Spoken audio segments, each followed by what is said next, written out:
Hi everybody, welcome back to Lifestyle of the Believer. Again, I'm Gia Roberts, and I'm going to get right into what I have for us this morning. And the word that I have for us this morning is forgiveness. And I know this is not going to make a lot of us like really excited this morning. And you know why? Because forgiveness has, even though it's a positive word, it has a negative connotation. And what I mean by that is whenever you hear the word forgiveness, a lot of times you think of something negative, because in order for you to have forgiveness, someone had to have done something to merit forgiveness or to be in need of forgiveness, right? So it's not one of those like really exciting words that make you think, okay, this is something that I need. But I think we all need to be able to forgive. And I want to begin by saying a lot of times we hear forgive and forget. And forgive and forget, that phrase is not found in the Bible. Okay, that's something that that we came up with, but the meaning of it is important. And the reason why we say forgive and forget, because you really can't forgive somebody unless you forget. And I don't mean forget as in literally like boom, like Men in Black flash the light in front of your face and the memory of it is gone. What I mean by forget is that you don't charge that sin or that act, that event or whatever they did, you don't charge it to that person anymore. That's what forgetting really is. So when you forgive someone, that means that you accept that someone has done something to you wrong that they don't really deserve to be forgiven, but you accept their forgiveness just like that. And then forgetting means that, okay, I accept your forgiveness, I accept it, but I'm not going to keep reminding myself of it, and I'm not going to remind you of it. I don't charge it against you anymore. And that's what the forgetting piece is. And it's kind of like when you think of your kid, like it's easy to forgive and forget your kids when they do something and I say, I'm sorry, and you're like, it's okay, you forgive them. But you also forget to the point that you don't keep telling them, I remember when you did this, and I remember when you did that. You don't keep doing that. You don't. And so that's the idea of forgiving and forgetting, because you don't want to keep bringing this up to this kid and keep saying, yeah, you did this, and you did this, and you did this, and you did that, because it begins to rip away and tear away from that person if you keep bringing it up. So that's what that forgetting is. And forgetting takes conscious effort. Like you actually have to make up your mind that I'm not going to charge this person with it, because forgiveness is hard. It's unnatural. It is a part of our sin nature. It is a part of the flesh. Unforgiveness, is a part of our sin nature. It's a part of our flesh, because remember, we were born in sin.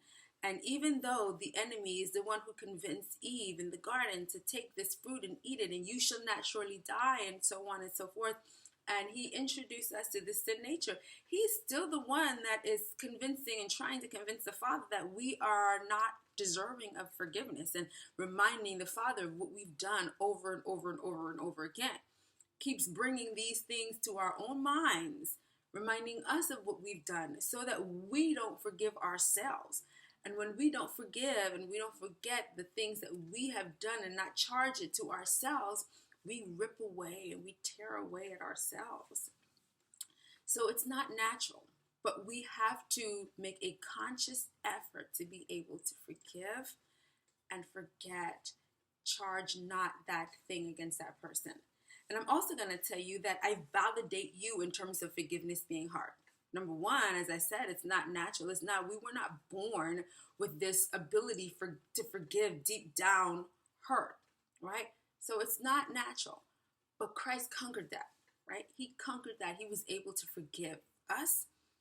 And the thing about it is, with forgiveness, is that those people that are closest to you, those are the people that like really hurt you to the core, and that makes it really hard for you to forgive them. Those are the people. Strangers, yeah, you have to forgive them, and sometimes it's not as hard, sometimes it's hard, but most times it's not as hard to forgive a stranger or somebody that you don't know. But those people that are close to you, family members, your friends, those people you make commitments to, and those people who you form partnerships with, and those people who you make commitments, those are the people that are hard to forgive. And as I said, Christ conquered this because he forgave all of us. And we're his children, and he knew us, and he knew everything about us, and he went and he forgave us and took on our sin.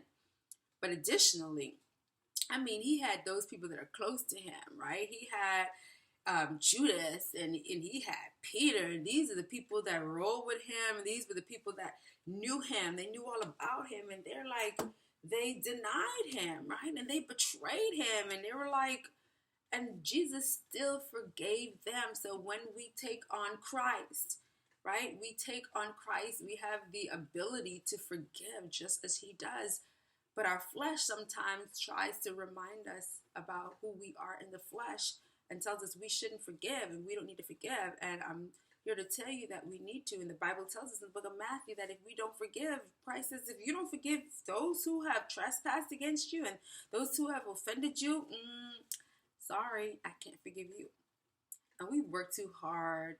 We work too hard, right? We've given our life to Christ, but not only that, like we've studied and we've read the Bible and we've prayed and we've worshiped and we've fellowshiped and we've done community service, we've helped others, and we've done all of this in the name of Christ. And Christ is going to say, but you hold in unforgiveness. Can't get in. So we need to be able to forgive and forget and not charge those people. And God was speaking to me about a particular event, and I'm like, I forgive this person. I'm moving on. And God said, did you really forgive them? Because are you charging them? Are you still thinking of the sin and associating it with them? Are you still doing that? Because if you have, you need to go back and you need to make a conscious effort to forget, not charge that event and that sin to that person. And I'm like, yeah, Lord, I got it. I got it. And so I'm making a vow to do that. And I want to encourage you to do that. And sometimes it's not just, something simple. Listen, sometimes people validate you. Sometimes people attack your character. Sometimes people attack your integrity. Sometimes you stand before God and man and you make a vow and you make a commitment and you are determined to stay and do whatever it takes to do this, and the other person walks away forgetting the things that they did. Sometimes people take advantage of you. Sometimes people lie on you. Sometimes people attack your job, attack your children, attack your family, attack your wife, attack your husband. And so forgiveness is hard. It's hard. Peter was like, Lord, how many times am I supposed to forgive? Like, is 7 times enough? The Lord is like, no. Basically, 70 times 7. Basically, you just forgive. And I'm just here. I don't know who this is for, but I'm trying to let you know that I validate you today. I validate the hurt that you feel. I validate the heaviness that you've carried for years and years and years. I validate the fact that it is hard to forgive somebody who has done you the wrong that they have done, that you don't deserve, that the things that people have said, that you will never be anything and you don't deserve to be anything and you're good for nothing and you deserve everything that you have. I validate you. I validate the fact that you have sinned against yourself and you have disappointed yourself and you've been beating yourself up and you've been hurting yourself mentally and you've been scarring yourself and cutting yourself in mentally. I validate the hurt that you feel because you too have high dreams and goals and aspirations for yourself, and people don't understand that yes, you messed up, but you feel the same hurt that everybody else feels, and you've been beating yourself up. And I'm here today to tell you to forgive yourself. Forgive yourself, okay? Because you deserve it. Christ has forgiven you, and he's not holding that against you. He's not charging you for it. If he has forgiven you, you can forgive yourself. And every day, I want you to begin to just take away all of the scales that you have worn and that you have carried on yourself because you can't forgive or you couldn't forgive yourself. Because there is freedom and there is power in forgiveness. You begin to take your power back when you begin to forgive yourself and when you learn how to forgive others. The things that they have said to you anymore do not weigh you down anymore. You begin to be able to walk with your shoulders up, with your head up, and you begin to able to operate in your authority because now you have the freedom and you have the strength to do what it is that you need to do for yourself and to do what it is that you need to do to minister to others. Because somebody needs to be ministered to, and you walking around with this heaviness that you've carried, and somebody's missing out on what they need to receive from God. So I don't know who this is for, but I got up early this morning and I got dressed and I said, I'm going to put this video up before I go to work because somebody needs it. God bless you. Have a blessed day. And I speak freedom in your life in the name of Jesus. I speak liberty in your life in the name of Jesus. God bless you. Please send me your questions. Email them to me at LifestyleoftheBeliever@gmail.com. The rest of our information is down at the bottom. And you can reach us. Please like, subscribe, and share this. If this has been a blessing to you, or you know that somebody can be blessed by this, please share it. Thank you so much. And you know I'm all about that life, and that is the lifestyle of the believer. I want you to live and operate and be in the strength and the authority that you have been created for and designed for. God bless you. Have a wonderful day. See you next time. Mwah.